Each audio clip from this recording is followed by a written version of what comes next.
honey bunnies, and welcome back to a new video. Today I wanted to do a lip video. It's a matte liquid lipstick that's vegan, cruelty free. I really love these. I do have a review already on one of the shades, which I did like 2 years ago or a year ago. I'll link it down below so you guys can check that out. When I made my first video review, I only had one color. Now I have a few. And so I wanted to come and do like an update review on this brand because I really do enjoy this and I really do love this brand. My thoughts have not changed. I still love this. As you can see, I have a lot of them. They recently came out with a few new ones. Unfortunately, I don't have them to show you, but I do want to give you like lip swatches and hand swatches of all of the colors that I do have, just in case you guys are looking for a like vegan and cruelty-free matte liquid lipstick formula or brand. I just filmed a get ready with me and I went for a really natural, you know, look. So this is the perfect time for me to do it since I don't really have a lot of color. The brand is called Aromi Beauty and they do have matte liquid lipsticks, like a whole bunch of colors.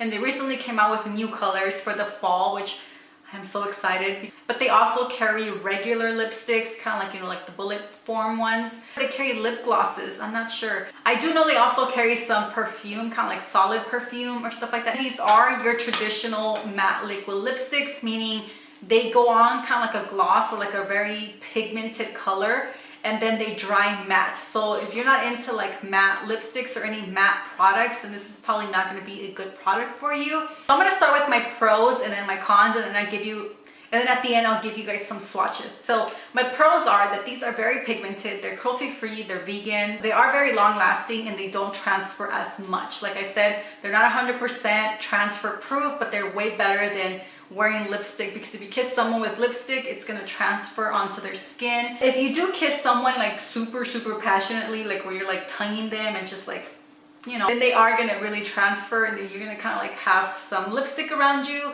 If you do eat any greasy stuff, it will come off. As with any matte liquid lipstick, you need to be careful when you're applying it, like be very precise, because they will stain. So once you try to take it off, it'll kind of leave like a little bit of color. It's not gonna completely come off, so you're gonna have to go back with like a concealer to kind of cover it up, or go in with the Q-tip with oil and kind of like rub it off. They're very comfortable to wear. I really love this formula because it's so comfortable. It doesn't dry out my lips. It's not gonna crack my lips. It stays on my lips, and then when it starts to like fade off, it fades off in a very like, how do I explain this? Very, like, it doesn't start to chip off and flake off and look nasty on your lips. Like if you eat, it'll come off a little bit right here and you can just reapply or whatever. And the other thing is that they're very buildable, so you can add like up to like 3 layers. It doesn't flake, it doesn't chip, it doesn't like start to crack. So I really do love this formula. The only thing that I would have to say is that the formula kind of varies like from shade to shade. Some shades, the formula can be very runny, and then some shades can be very creamy, and then like I feel like the more you use it, the more you have it, it gets more creamier and creamier and creamier. For example, this one right here in the beginning, this is Vamptastic Plum. In the beginning, this one was very runny, and now it's a little more creamy, it's a little more manageable. You can really like work with it a little bit. Obviously, it wasn't a big deal breaker for me because I did go and buy more shades. One of my tips for you is to apply a thin layer first. You can even apply a nude, you know, lip liner, or a lip liner in the same shade or close to the same shade, so that you can create kind of like a barrier so it doesn't like seep out of your lip line if it's too liquidy. But if it's creamy, it's not really going to seep out and like bleed out. And then another thing is that these are matte liquid lipsticks, so they're gonna make your lips matte. So if you have very cracked lips or chapped lips, it's gonna emphasize your dead skin or any cracks that you have in your lips. So I really recommend you guys exfoliating your lips. The way I exfoliate my lips is basically with a wet rag. So I just spray a little bit of like water on a rag and just kind of like rub it in circular motions and kind of just, you know, swipe it back and forth. I feel like that's the best way to get any dead skin off your lips. But there's also some lip scrubs there's some from Red Apple Lipstick, which is also really good. I have one from French Girl and the other one from Herbivore. These are good, they work, but I feel like the wet towel rag works way better to remove way more of the dryness or the dry skin.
thing that I kind of didn't like is that they switched their packaging. I love that it now has the Aromi logo, because before they didn't really have the logo anywhere.